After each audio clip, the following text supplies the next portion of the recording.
And just when you thought no one was watching, I get some comments on my vlog. So today is Tuesday, October 4th, and this is my daily vlog. So one thing I wanted to talk about today was community. And if you've seen my first TED Talk, it was all about how exclusion kind of became the fuel to my fire and made me want to create communities everywhere that I went. And the community I created is called Diversibility.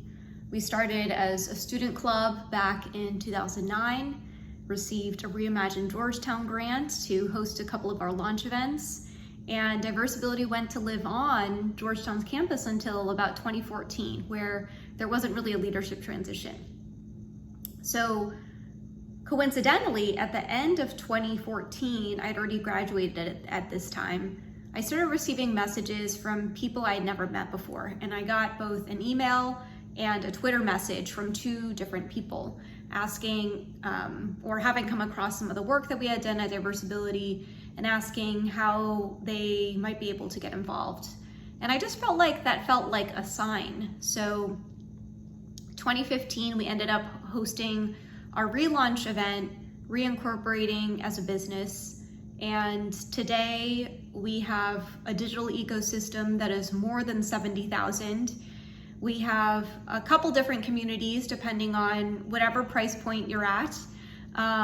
So we have a free Facebook group, or our Facebook community, that's got about 5,300 to 5,400 members in it. We also host monthly events that are a sliding scale up to $15 to $20.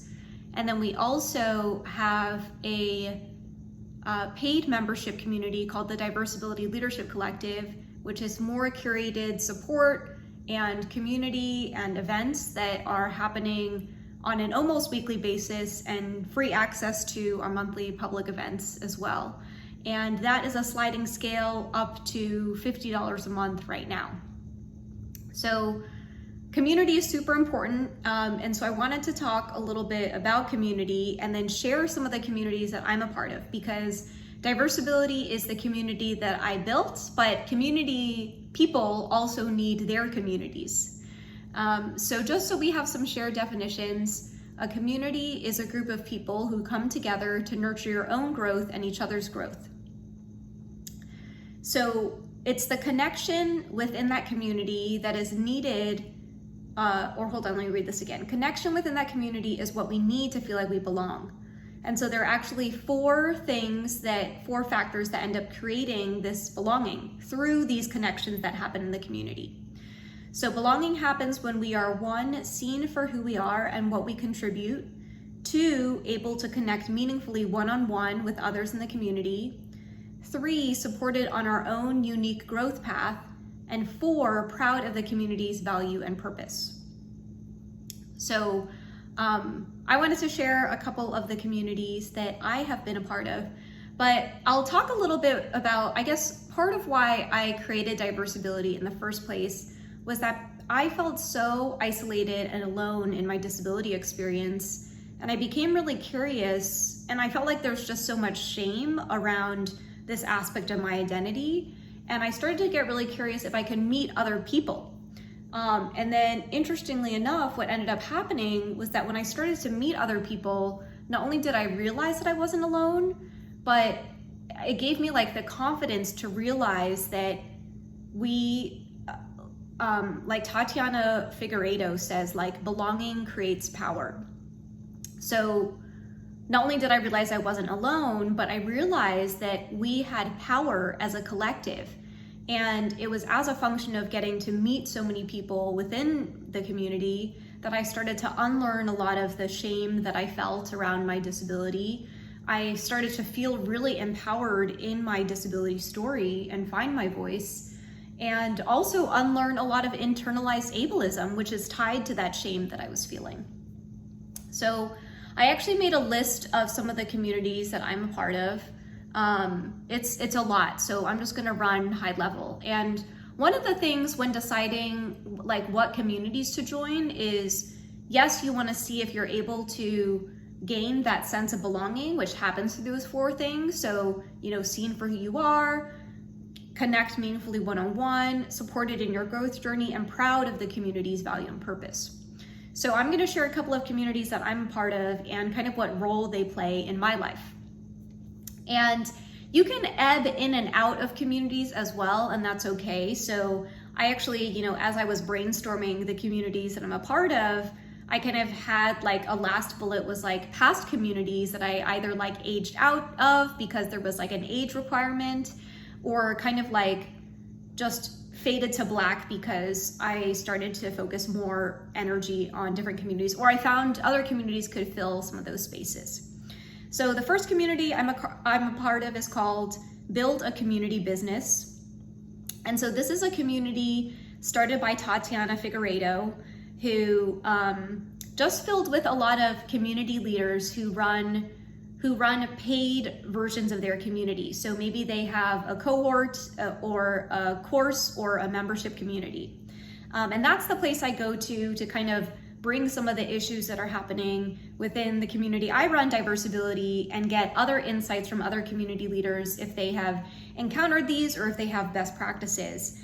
And I've even copied like some of the event structures and templates that some of the community leaders in the Build a Community Business community have created. If you don't need to recreate the wheel. Then I have 2 kind of women's focused communities that I'm a part of. One is called Dreamers and Doers, and I've been a part of Dreamers and Doers since about 2015 timeframe. It was still a free community at the time, and now it's transitioned to a paid membership. And Dreamers and Doers is a community for trailblazing entrepreneurial women that is built on mutual support and empathy and vulnerability. And that's kind of the community that I go to for just like real talk, and to also get insights on, resources and other things like that. Then I'm also part of another community called the 10th House. And the 10th House is more specifically focused on female founders. It's a spinoff. It's like the community spinoff of the Female Founder Collective, which was founded by Rebecca Minkoff. And within the 10th House, it's really just trying to support the number of women who have successful ventures. And I've only been part of the 10th House for about a year or so. But they host a biannual gathering every single year, and then they're starting to do like member mingles locally. I have yet to attend an LA event, but I've been able to connect one-on-one with a few members, and I'm still, and they also host something called a boardroom where you get to connect with other female founders who are kind of in a similar journey where you are, and kind of move and grow in like a mastermind together. Then I'm part of a group called Sandbox, and Sandbox was kind of like the peer community to another community that I was a part of called the Global Shapers. But Sandbox at the time I joined, you had to be under 30. And so the idea was, how can we get leaders under 30 to meet in their 20s so that over the next couple of decades, as they accelerate in their careers, they'll like already have these networks kind of created. But what I like about Sandbox is it's less about what you do and it's more about who you are. And so Sandbox is kind of the place I go to where I, peel the onion and just show up however I am. And there are Sandbox chapters all over. So I joined in New York. I got plugged into Sandbox in Amsterdam, even got to go out to a retreat in Switzerland. And then was like the co-ambassador in San Francisco, and now I'm in LA. And now I'm not under 30 anymore, but there's no like aging out process of Sandbox. And so it's nice that we're all just kind of like growing up together. So I joined Sandbox in 2016. Then I've got some like more professional related communities. So I'm just gonna lump them all together. I'm part of TikTok creators. I was part of a Learn on TikTok program. And it's just nice to connect with other content creators because then you can just, talk about where you are in your journey. I'm also part of a community of the folks who were part of the LinkedIn Creator Accelerator program. There were 10 of us, there were 100 of us, and that program started this year, but our group is still active in terms of catching up with what everyone is doing. Then I'm also like not super active, but I'm part of ASA, which is a network for women podcasters to help us get paid advertising, but also just a community to get to meet other podcasters. Again, just nice to like connect with other podcasters and learn about what tools they're using or any ways to kind of make the process of creating a podcast and sharing stories and longer form content together. A couple more here, I put Shine Bootcamp. I was not only a participant in their speaker accelerator, it's a women's speaker accelerator, I was also a coach, and they've kind of got a Slack channel that shares speaking opportunities and wins. And it's just great to feel supported kind of in your speaking journey, no matter where you are. And then I actually just finished a course called Memoir Sherpa.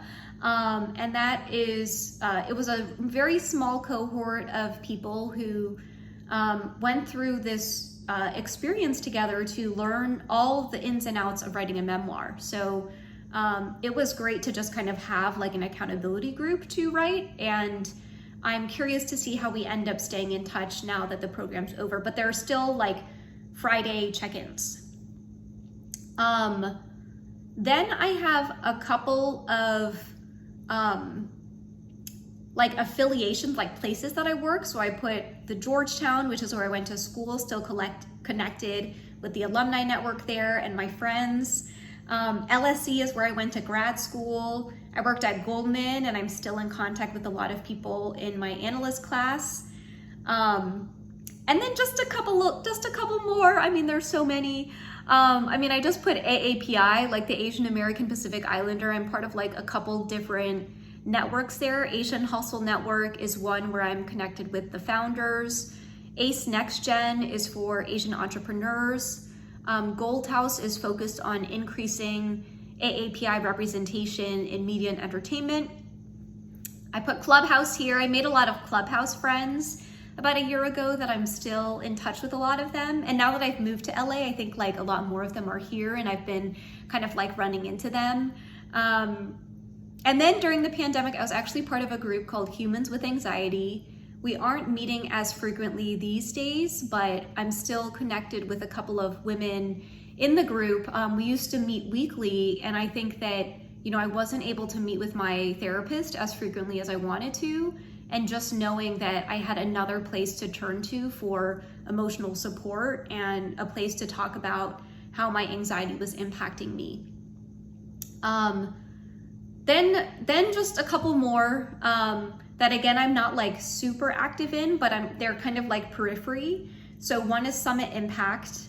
They're gonna be hosting their flagship event later this year. I became a fellow in 2018 and had an opportunity to go to Summit LA for a few years.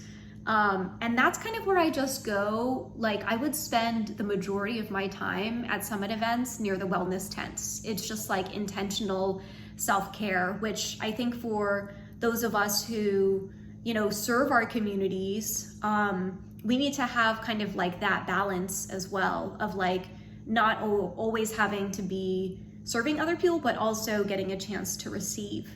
And here are a couple more recent affiliations. One is the Republic. I became a venture partner with them. So focused on kind of referring potential startups over to consider equity crowdfunding. And for me, I've done a little bit of investing, but my foray or wanting to get plugged into the Republic community is kind of wanting to get to understand like the VC and investing ecosystem a little bit better. Then Medley, I did group coaching with them, and now I have access to kind of like their programs for the next year. And they host a lot of really incredible personal and professional development programs. And I just like that you just show up as you are, and focus on becoming a better you, right? Because if you want to transform the world, you got to transform yourself first. And then this final one, I'm not super active in, but also still periphery. I put the Facebook admins. So Diversibility, we had a chance to be a part of the Facebook Community Accelerator in 2020. And I got connected to a lot of other community leaders who had large communities either on Facebook or on Instagram or some of the other meta platforms.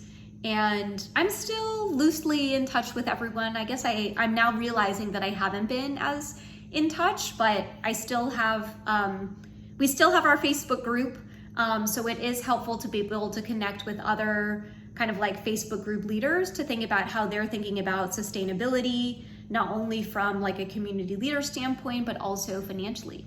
So that is a long overview. This video ended up being way longer than I thought, but I just wanted to highlight like all of the different places. Like I call this like a support system, because I don't want to be super dependent on just one place or one community to fulfill all of my needs. And so I like having like kind of like this variety show of different communities that I can turn to if I'm looking for support in different ways. So thanks again for being here. And I love comments. They actually provide a lot of inspiration for the next videos that I'm gonna make. So if there's anything you are curious to learn a little bit more about, feel free to put it in the comments or let us know like what communities you're a part of. I'd love to hear from you. All right, thanks everyone, bye.